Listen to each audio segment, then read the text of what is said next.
Hello and welcome to episode 29 of Stop the Press. I am Rob Chadwick, a journalism lecturer at Exeter College. I'm here with Bill Martin, who was 35 years in the industry as an editor for local and national papers, and Nick Copson, who was over 20 years working in papers in a marketing capacity. Hello, gentlemen. Good afternoon, Robert. Good afternoon, all of you. And we are recording on the 2nd of March, and we've just recorded an episode which dealt with kind of up-to-date news and stuff. And now we're going to talk about, last week there was a very, very good documentary on Channel 4, which was about Tony Blair. It was about 3 hours long, and I watched it cover to cover in a week, which I don't normally do with these things, which showed how well made it was and stuff. And I set the gentlemen this as homework, and both have done their homework and have watched the programme. Is that right? Yes. Yes. Excellent. And what did you think? What did you think of it as a... That's slagging me off now. And what did you think of it as a programme? What did you think of it as a documentary? I thought it was it was very well put together programme, historically. Very insightful, brilliantly produced, fantastic interviews that you would never, ever get normally under the circumstances. And it was a fascinating expose of the... obviously what happened historically that I lived through, but some of it I wasn't, conscious of perhaps, and some of it I had to remind myself of. You're so young, Nicholas. I know, but it was insightful into... I had my view on Tony Blair beforehand, and it probably just backed that up really and validated it. But I feel that... I thought it was very kind on...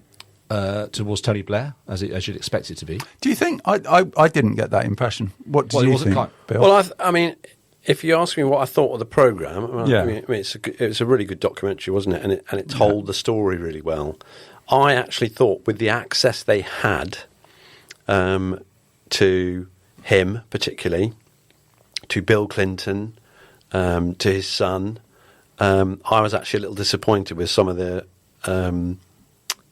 depth of the interviews that came from some of the people they had access to. I thought the most revealing stuff was with Cherie. I thought, I was going to say, Cherie Blair was really interesting. I thought she came across really well. Yeah. And I thought she gave a real insight into him as a person. So I would, another one just with her would be absolutely fascinating. I agree. I think a documentary on Cherie Blair would be really interesting. I thought she was great. And some of the interviews were amazing, but I agree that maybe we didn't quite get to that nitty-gritty, but was that because Blair doesn't really want us to see that? Well, I think so, and I think he pretty much said that, didn't he? Yeah. Right at the beginning of the programme, didn't he say, I don't know why anyone would want to make a TV programme about me, but you do, so here I am.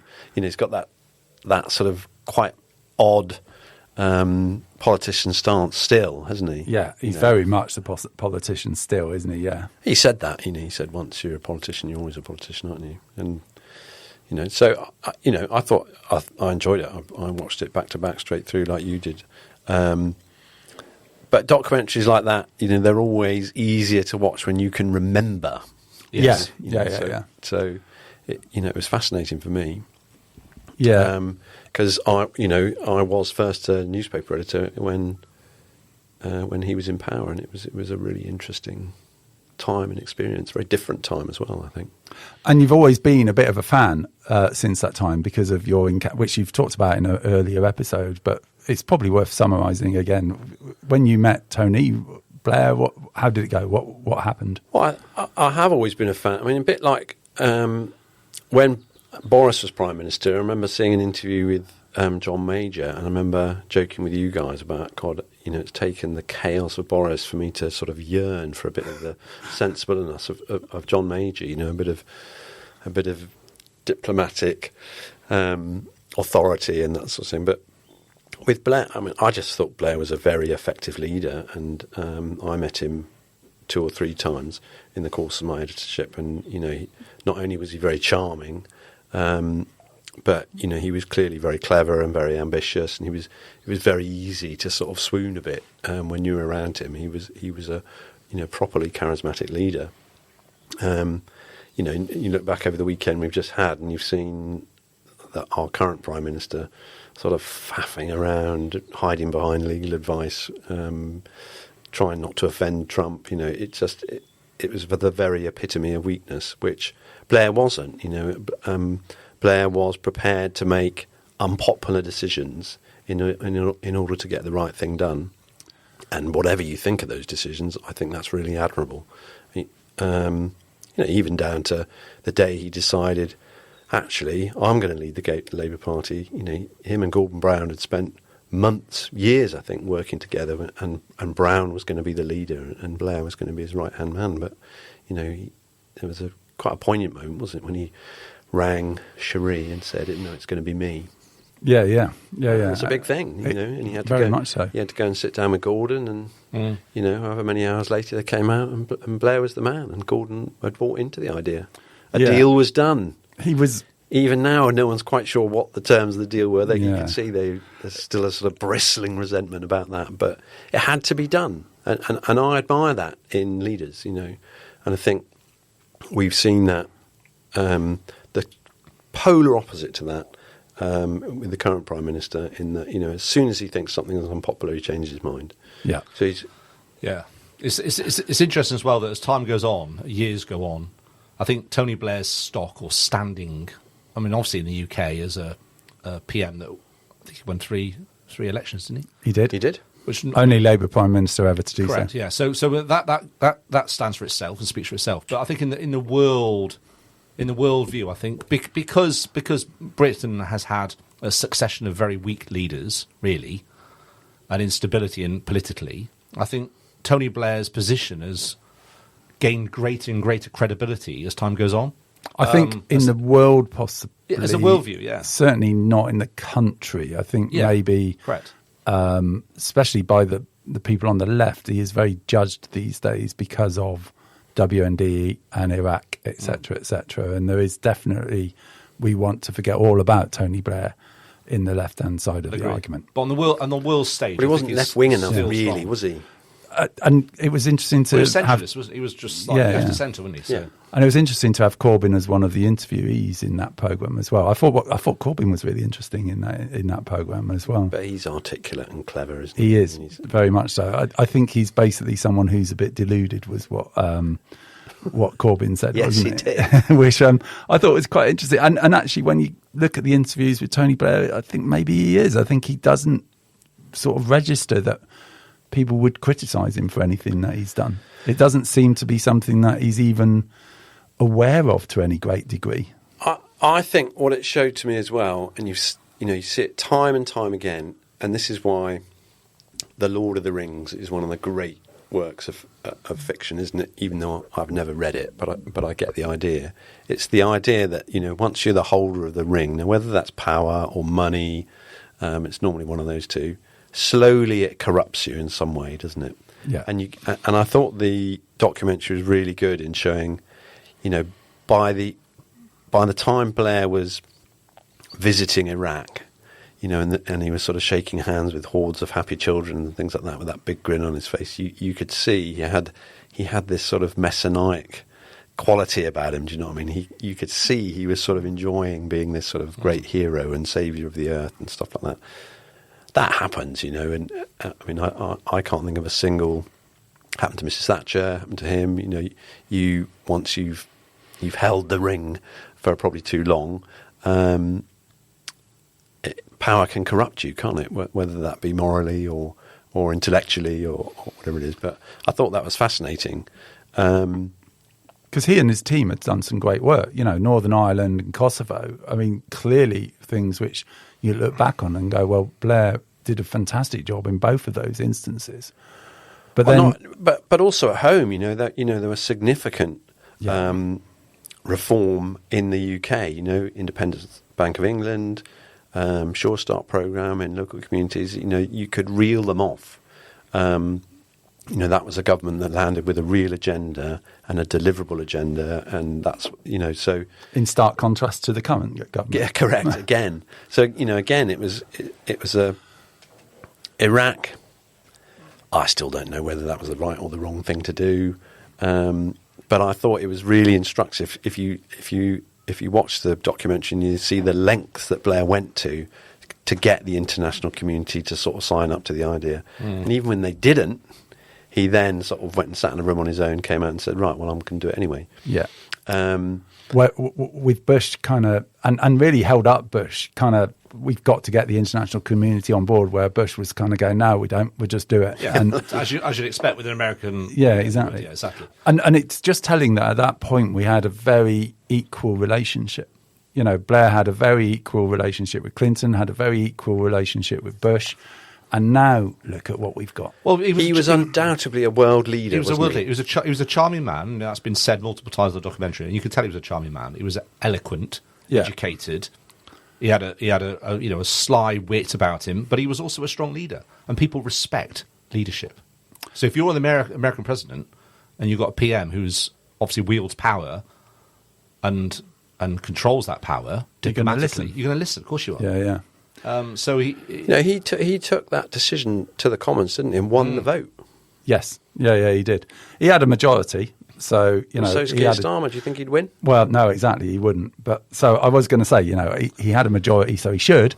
But that is not what's happening currently with Labour, is it? I think with Tony. I mean, this is my knowledge at the time. In the 90s, certainly mid 90s onwards, were a very, very sort of affluent, positive time in the West. He got lucky as well. I think there's a bit of luck there. He reformed the politics. He reformed, obviously, New Labour from Old Labour. Old Labour were never going to get in ever. No. And he recognised that, and so did his team, Gordon Brown and Alistair Campbell, and no doubt Peter Mandelson as well.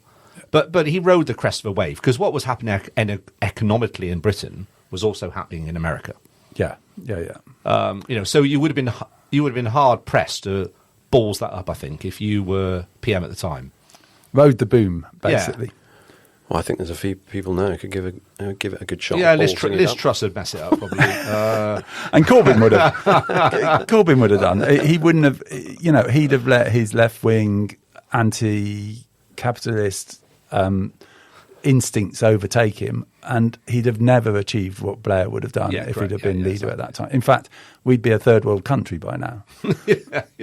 Just because we wouldn't have engaged with capitalism at the time when everybody needed to engage with capitalism. It's arguable that now something different needs to happen, but certainly in 1997, if you hadn't engaged with the process like everybody else, you'd have been left behind. Yeah, well, I mean, I still think whatever it is that needs to happen now, things need to happen, don't you? You need deliverable action. Yeah. And in order to deliver, you need to have leaders who... And he said it, didn't he? He said, you have to be prepared to take unpopular decisions sometimes. And yes, you do. He did. Yeah, and you do. And he did. You do. He took some very unpopular ones. Yeah. Which continue to be unpopular. And still and to this day. It's like, the Iraq War, if everything had turned out really lovely and everyone was living peacefully over there in a lovely democracy, no one would have mentioned WMDs. It's only because it didn't work out that people have gone, oh, well, WMDs, et cetera, et cetera, et cetera. So, and a bit like, the current, invasion or attack on Iran and that sort of thing. You're opening a can of worms, aren't you? Yeah. And the idea it's going to be sorted out over a weekend or in a week, that sort of thing is... You're taking a hell of a chance, aren't you? On winning and everything working out well. Yeah. Yeah. I mean, history would suggest it never really works out that well. But then if you sit on your hands and do nothing, Blair also avoided mass slaughter in Sierra Leone, if I remember rightly, as well, was involved in the process of stopping a mass slaughter in Sierra Leone by sending in some troops, not to fight, just to be there and to stop it happening and stuff. So, if you don't, and Kosovo, there'd have been a mass slaughter in Kosovo if Blair hadn't have said, right, okay, we are going to do this and stop it. And even now there are tensions between Serbia and Kosovo, and that's one of those places in Europe that could kick off again at any moment if it's not managed right. And you wonder about, are these places still being managed in the way that Blair managed those places? Because if they're not, we're going to end up with another war in Serbia. Yeah, I'm not sure about that. I don't know, No. But I thought the other really interesting aspect of that documentary was his faith. And how his faith, which stemmed from his time at university, didn't it? Or just prior to, or from school even. Yeah. Sort of guided him and his sort of belief that he was doing the right thing. Yeah, a lot of people who are into their faith to that degree do become a little bit narcissistic and messianic. I'm so convinced that I'm right because I am righteous, because I go, I am born again and all of that type of stuff. Yeah, but I think, that sort of conviction that, you have to do the right thing. It's just, I thought it was interesting how some of that was faith-driven, and sometimes, doing the right thing was more important than politics or continuing in his seat or whatever, or in his position. I thought the way it was made was interesting as well. Sort of, the first part was his rise and right up until the Iraq War. The second part was the Iraq War, and the third part was almost post Prime Minister and what he's done since and stuff. And it was really interesting to see it broken down into those three parts. And it does feel like that is Tony Blair's life in three parts, really, isn't it? The Iraq War was such a big part that although it was relatively short in the greater scheme of things, it's a story worth telling on its own. The beginning, the middle, and the end. Yeah. There's a three-act. Like great novel. It's a three-act play, isn't it? Yeah. Classic. Yeah. What's a really fascinating depiction of the relationship with first of all, with the Clintons, who they were clearly very buddy-buddy with, because they shared similar sort of leftist politics, or leftish, and then their almost desire that they didn't want to like the Bushes, but they kind of knew they had to, and didn't Tony had to have a word with Cherie, to make sure that we make them welcome, and it all worked out. Because Cherie's instinct was, I'm going to be a little bit, let them prove themselves, sort of thing. And Tony was, no, that's not how it works. We are leaders. We got to get involved. And that's the difference between him and Starmer. That Blair had a pragmatism to him, which he could kind of almost understand. This is the right thing to do in that moment. Whereas Starmer just doesn't really have that pragmatism or kind of principle behind it. He's just got a process-driven thing, which, unless you've got an idea that you want to get through, that process is pointless. You're not actually going to have a process to do anything. You just react to the latest thing and put a process into that, and then another thing and put a process into that. And it doesn't feel like it's got any direction at all. No. Britain right now, I mean, I'd love a political leader like Tony Blair right now back in our country. I'd love a PM like Tony Blair. Yeah, same. I mean, I've always taken the... Or Thatcher. Yeah, well, possibly, yeah. But I'd always taken the slightly cringy view that the leader of a country, certainly in the UK and America even, should be the best of the best, right? The highest caliber human we can serve up at that moment in time. And arguably, Tony Blair probably was at that moment in time. He was certainly the best available. Well, yeah, of course, he's best available. but covering all elements of what the job requires, which is diplomacy, politics, policy, an environmental outlook, an economist outlook. There's not many people who can cover all those bases, and I think Tony Blair did. And we haven't had anyone since, really. No. David Cameron possibly for a moment in time, but not for long. Well, I think the other interesting thing about the Blair project, it wasn't just about him, was it? It was a very carefully curated team. Yeah, it was. It was crafted. It was interesting, wasn't it, to see. I'd love to see a whole programme like that with Alistair Campbell. Do you know what I mean? I mean, he's such an interesting player in that whole thing, isn't he? He must have done everything. Him. Gordon Brown was crucial. Other players like Angie Hunter was in there. And even Claire Short was interesting. Yeah, I thought she wasn't a great fan of him. No, she was. He's not big and he's not massively clever, but he's very good at being the outward representation of something. She doesn't rate him as an intellect at all, does she? Which was interesting, I thought. No, but someone like Tony Blair doesn't need to be, he's not a stupid man, is he? No. There's no doubt about that, but he doesn't need an intellect because he had extreme intellect all around him, but he also had, extreme capability around him. He had the thinkers, didn't he? Yeah. Who had either been with him at Oxford or, it was a really carefully curated team. And that's what a great leader does, ultimately. They recognise their own weaknesses and employ people or appoint people who are better than them at those things than they are. Which brings us back to Starmer and the fact that most of the people he's assembled around him have resigned in the last couple of weeks, and it's left him a bit isolated. Would you agree? Massively isolated. He's not strong enough, and he can't make up for his own shortcomings. Clearly, no. So yeah, I mean, how long that will go on for, I don't know. I think the Iran situation right now could be you know. I think it could help him. He's been pretty good on foreign affairs so far. I think it won't be. Well, in the same way that it might stop the media obsessing, the American media and the British media obsessing with the Epstein files, that's undoubtedly going to help Trump.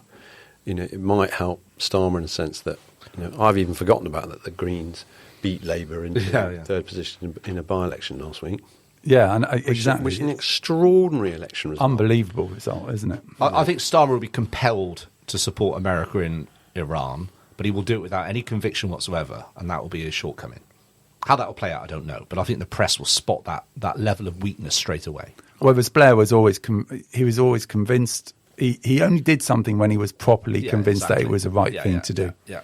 You know, and he might have got it wrong, but he was convinced it was the right thing to do, wasn't he? So he said. Yeah. So he said, and he said at the end, didn't he? I thought it's really interesting at the end of the programme when they said to Alistair Campbell, "Do you still think it was the right thing to do?" And he said, "Sometimes." That was really interesting, wasn't it? And Campbell has really kind of mellowed since he's been doing the podcast stuff. He's become a much more contemplative person than he was in those days, hasn't he? Whereas Blair was a bit more prickly, wasn't he? And said, well, you're always going to get a politician's answer from a politician.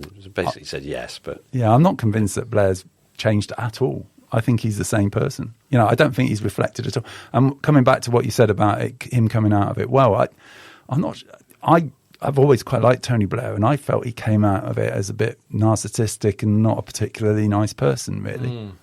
Well, maybe it's a bit like Bill said. You know, power has corrupted him, and once you've been corrupted, it's hard to remove that decay, isn't it? I think you don't need to be a nice person to be a great leader. Yeah.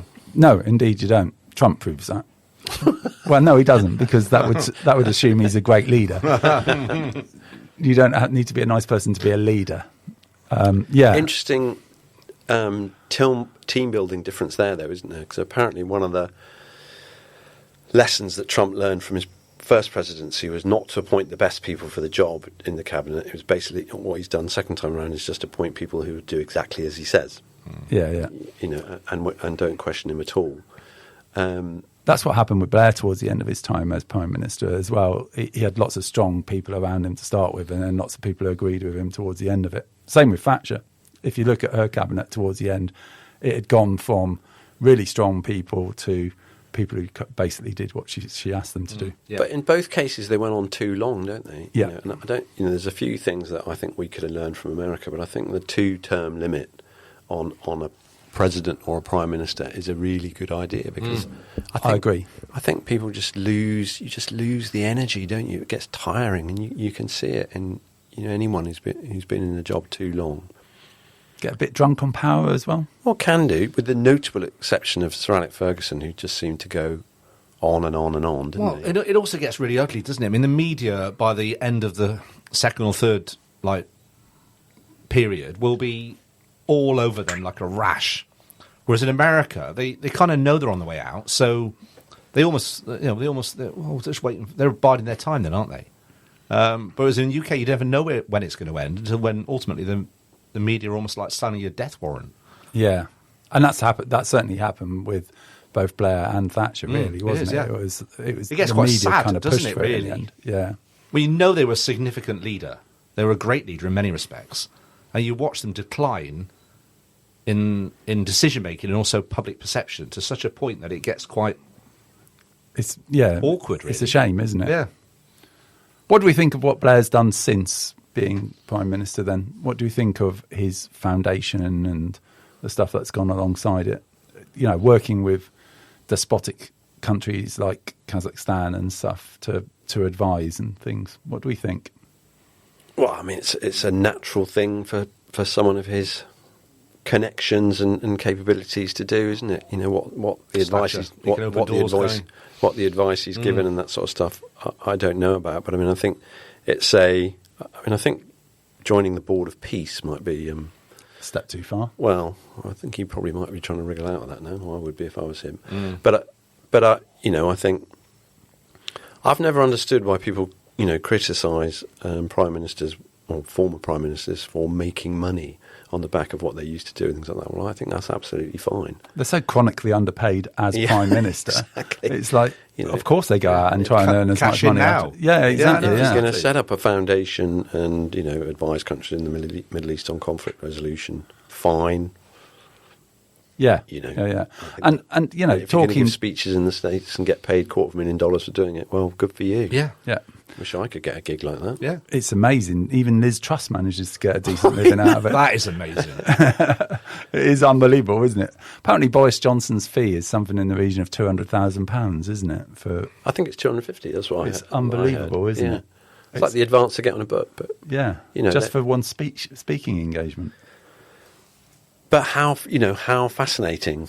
Yeah, I mean, I'd love to. You know, lots of people would go, "Oh no, he's just a bumbling fool," but I think it'd be really interesting. I'd love to sit there and listen to him. Yeah, I think it'd be really interesting. Yeah.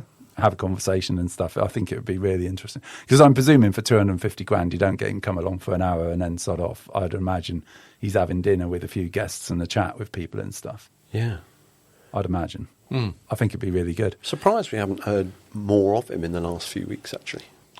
Tony Blair. Boris. Oh, Boris. Yeah, He's certainly keeping a very low profile, isn't he? he is indeed. Like the Chancellor of the Exchequer. What's She's got her- What's happened to her? She's got a statement tomorrow, hasn't she? Yes, she has. That's coming out tomorrow, where she gets to say we're slightly better off than we were before. wonder We're if- still fucked, I but wonder we're if- better off than we were I wonder before. if anyone will notice. Yeah, no, exactly. It's going to get buried, isn't it? No, especially with inflation might start going up again. I mean, that's what could come. That's the thing that will affect people. If out of all of this, if oil production and oil supply starts being messed up again, we'll have another Ukraine situation, and oil prices will go up, and inflation will go up, and we'll all be in the same cost of living crisis as we were a few years back. And if you're a car producer, manufacturer who's in the last 2 years pivoted all their investment away from electric production back to combustion engine and go, shit, Yeah. shit. Nobody now wants to buy petrol or diesel cars now. There's no oil left. I mean, the bottom line there is that actually what we should be doing is trying to get ourselves an energy supply which is independent, or as independent as possible. And that means we should be drilling in the North Sea, and we should be mining coal, and we should be doing these things which aren't necessarily targeted at net zero. But the most important thing for a country at the moment is to be independent in terms of energy supply, isn't it? And we're a long way from that. Exactly. Yeah. And that is probably the most worrying aspect of what's going on over there. For me, it can properly affect our life, without a doubt. Yeah. Yeah, I'm sure it will. So, wrapping up on the Tony Blair documentary, we thought it was really good. We thought that he came across as, well, you really liked him still. I kind of am a bit more ambivalent than I was before. Nick, what did you think? I've always liked him. I've never voted Labour ever in my life, but Tony Blair was a leader.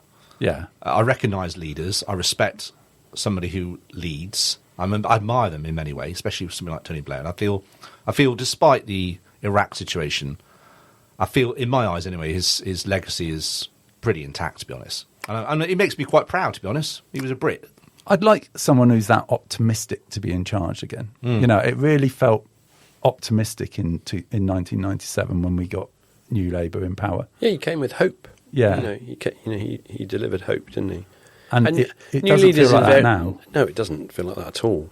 New leaders invariably do come with hope, don't they? Because people hope things are going to get better. And the natural cycle of things is that, you know, depending on whatever economic cycle is going on, things can get a little bit better, things can't. But, you know, ultimately, if the same person's been in charge for 10 years and you're still doing the same job and you're pretty much still in the same salary bracket, you're going to be looking for someone else to come and try and change things for you, aren't you? Yeah. That's just natural. Yeah. So just before we wrap up, a couple of other things we were going to mention. Paramount has bought Warner Brothers rather than Netflix, and we thought, because we mentioned it in earlier episodes, we'd mention it.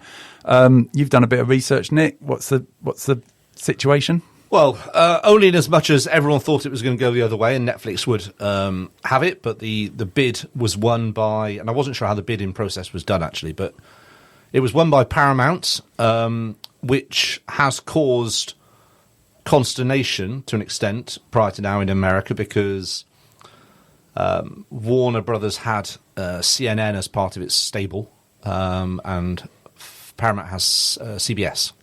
Okay. They're both slightly left-leaning, CNN more than CBS, but essentially it puts two of the 5 big USA news networks under The same one umbrella, which isn't good, I don't think. For it's a lot of influence for one organisation to have. Democracy. I forgot what the other ones are now. Is it NBC and Fox and ABC? MSNBC. MSNBC. Yeah. So the implications are significant, but it's how that deal is then administered and manifested, I suppose. But from a news point of view in America, it is worrying because America is quite polarised.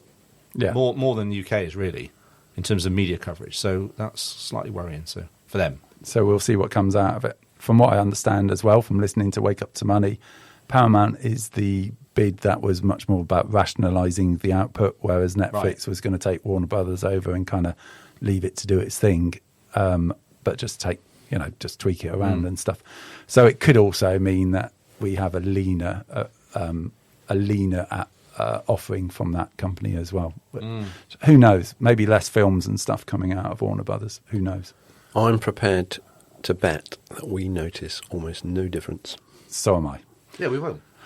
The other piece of news that I wanted to just mention because we talked about them earlier in our episodes as well was that Jeremy Corbyn has been elected leader of your party, guys. I don't know if this passed you by or anything, but in a really important Zoom call, they said that he'd beaten Zara Sultana in the election, and so now they've got a new leader in the party that no one cares about, the party that's lost to the Greens. Basically, the party that could have been the Greens, isn't it? But there you go. The end of their process. That's the party where people were standing up at their party conference, where no one had any power whatsoever, but they were all disagreeing with each other entirely about what they should be talking about, which is fantastic. I love how the left wing can get so worked up about tiny little details amongst themselves. It's fantastic. And I just find the whole thing very comedic. So I wanted to just keep all our listeners appraised on the latest with your party. And I will make a point of bringing them up to date from time to time. We'll have a your party moment in the Stop the Press episodes. Yeah, let's do that. Just to keep us all amused about what's happening lately in the world of Jeremy Corbyn and Zara Sultana. I cannot stand Zara Sultana. Anyway, that's a good way to finish. Thank you very much for. I remember her as student union head, and she was just horrific in that as well. So thank you very much for listening. We'll be back in. We've got a lot of stuff in the bank here, so be expecting some episodes coming out in the next couple of weeks, 2 or 3 episodes, and we'll be back in the very near future. It's goodbye from me, and it's goodbye from him. Goodbye all. Goodbye all.